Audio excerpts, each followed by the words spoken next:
June 24, 2016. EMT Greg Clark and the Fort Worth Fire Department responded to an accident involving a car and an 18-wheeler. We were first ones to arrive, and sure enough, a large truck T-boned another vehicle, hit him in the driver's side door. My immediate thought was, it's probably gonna be a body recovery, not a rescue situation. Amazingly, they found the driver, 23-year-old Charles Priest, unconscious but alive. He was airlifted to Texas Health Fort Worth Hospital in critical condition. Moments later, his mother, Cherie, drove up on the accident. It was unbelief. What am I looking at? What am I seeing? Is this really him? At that point, I think all the emotions turned off, and it was the matter of, you got to get to your son. After an officer filled her in, Cherie went home and picked up her younger son, Texas, and husband, Chuck. Speeding towards the hospital, they prayed. Okay, God, what's going on? You know, is he going to be okay? I was just praying that God was going to be in the midst of it. When the family arrived at Texas Health Fort Worth, they learned Charles was in a coma. Dr. Mohammed Siadati was one of the medical staff caring for Charles. CAT scans revealed severe head injury, neck injury, broken ribs, blood in the chest, broken pelvis. His head injury was the most severe one. And there is micro tears. It's damage at cellular level that not necessarily obvious. To see your son lying there and not know if you would ever see his eyes open again, and not know if you would ever hear him talk again. It was just overwhelming, heart-wrenching. Although hoping for the best, doctors could make no guarantees. And it was those kind of things. If he survives, if he wakes up, and we don't know when, and there's nothing, and there's no way for them to predict what's going to happen. As the staff worked round the clock, friends and family gathered to pray, holding on to hope.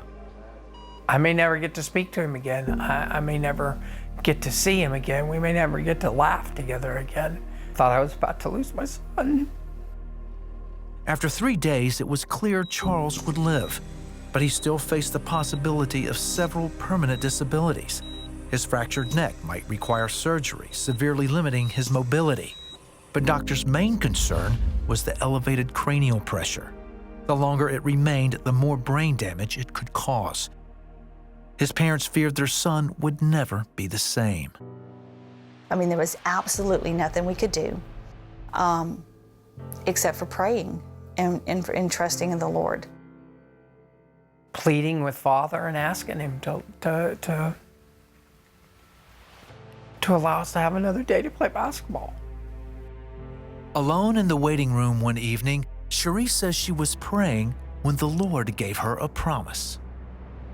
I was sitting in the waiting room and I was looking out the window. I saw a dark cloud out in the distance. When I saw that cloud, and he took me back to Psalms 18. And it's just a beautiful passage. It starts out with, my cry came to the Lord's ear and he heard me. The next several verses describe nature responding because he got up and he came to my rescue. And the Lord gave me those 4 things: that he's gonna wake up, he's gonna know who God is, he's gonna know who our family is, and he's gonna run. A week later, Charles' cranial pressure stabilized, and the doctors took him for an MRI. The family waited for the results.